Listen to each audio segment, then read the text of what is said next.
For me, lessons that seem to click seem to be very organized, and they seem to have a certain pattern. What Gagne said was that the pattern was a series of instructional events. These are Gagne's 9 instructional events. We're going to go through each one of these. I'm going to tell you how they're used, give you some examples of how you can use them. The first one is to gain the learner's attention. Again, if you don't have their attention, you're never going to get that information into long-term memory. And there's so many things that are distracting students these days, from their cell phones to their neighbors. They might be thinking about work, they might be thinking about family.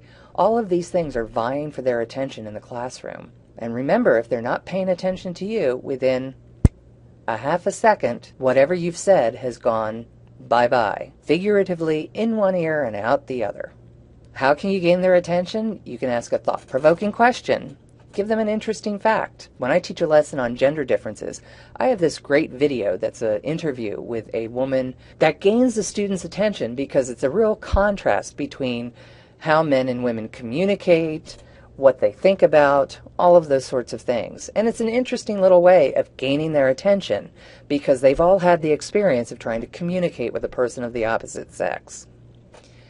Changing your voice can gain somebody's attention. Using some sort of animation if you're doing a PowerPoint presentation. A different sensory input. Maybe you start a class with music instead of just your lecturing. What gains people's attention most is anything that's different. What that means, though, is if you always ask a thought-provoking question, it loses its effectiveness as an attention getter. If you always start with an interesting fact, it loses its effectiveness as an attention getter. What you want to do is do something different. Don't do the same thing at the beginning of every lesson. Come up with different ways to gain the learner's attention. Inform the learners of the objective. Simply put, state what the objectives are. Tell them what they're supposed to be able to do with the information that you're giving them. In the next lesson, you're going to learn how to write objectives, but an objective has to have an observable, measurable behavior. Tell students what they should be able to think, feel, or do at the end of the lesson so that they've got that sense of expectancy that puts things in context, that they understand why all of this information is going to be important to them. It's not enough to say, we're going to talk about chapter 12 this week. It's not enough to say, I'm going to talk to you about schizophrenia. A specific objective would be, by the end of this lesson, you'll be able to distinguish between the positive and the negative symptoms of schizophrenia. Not just, we'll talk about schizophrenia, because then students don't know exactly what they're supposed to do with all of this information about schizophrenia. The next step is to stimulate recall of prior learning. The most common way of doing this is providing the linkage to previously learned information. How does this relate to what we did in the last class, the prior class, what you learned in a different course, anything like that. And one of the best ways to do that, again, is to ask questions, or what we call learning probes. Ask students questions. You could review the major concepts of what they learned in the prior lesson that is related to what they're going to learn this week. So now remember, last week you learned how to distinguish between the positive and the negative symptoms of schizophrenia. Positive symptoms were those symptoms that are present in schizophrenics that are not present in people without schizophrenia. Negative symptoms are those things that are not present in schizophrenics that are present in people without schizophrenia.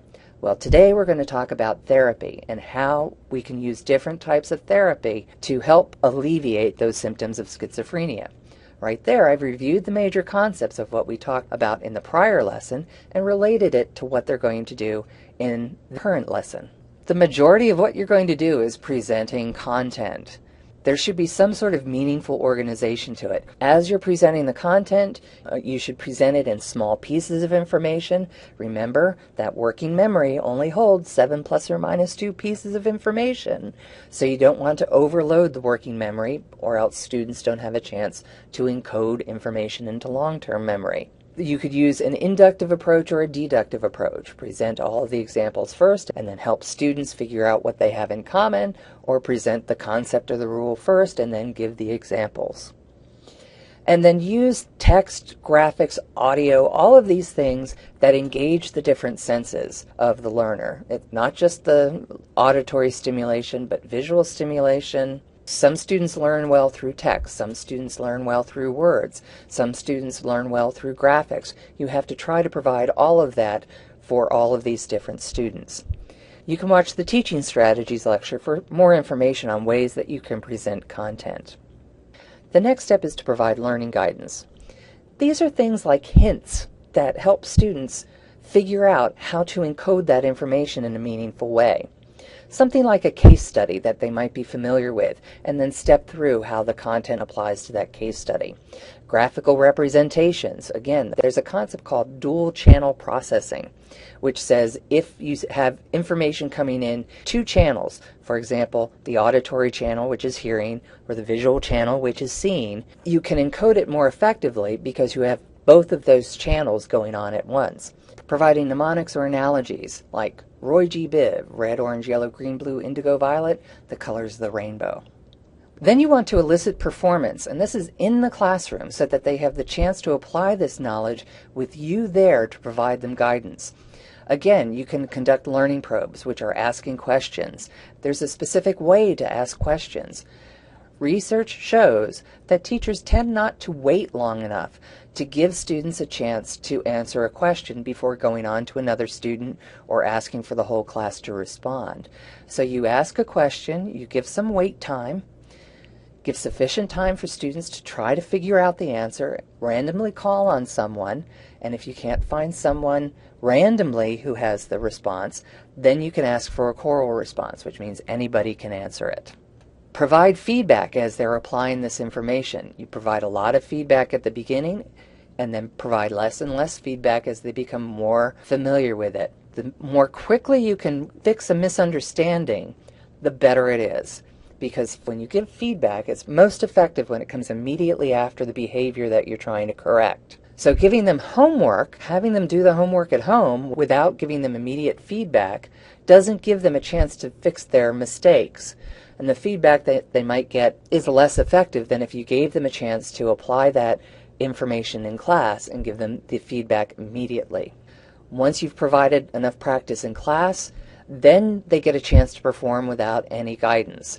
This is the out-of-class homework or testing, that sort of thing. And again, you may or may not provide feedback because the feedback that you give is going to be less effective than the feedback that you give within the class. We have another lecture called Beyond the Multiple Choice Test that gives you information about assessment or ways that you can assess learners that are beyond just the multiple choice tests that come with the test bank for the textbook.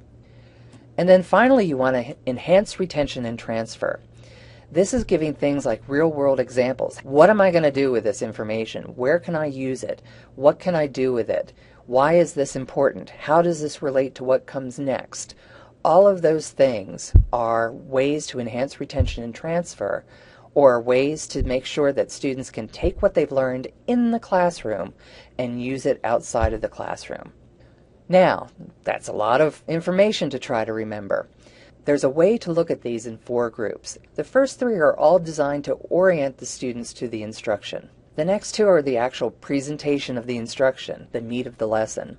Elicit performance and provide feedback are a type of guided practice, which means it's practice that they do in front of you. While assess performance and enhance retention and transfer are more independent application of the information. Now, what I want you to do is to take your PowerPoint handout and identify how I addressed each of Gagne's instructional events. I'm going to give you about a minute to do that.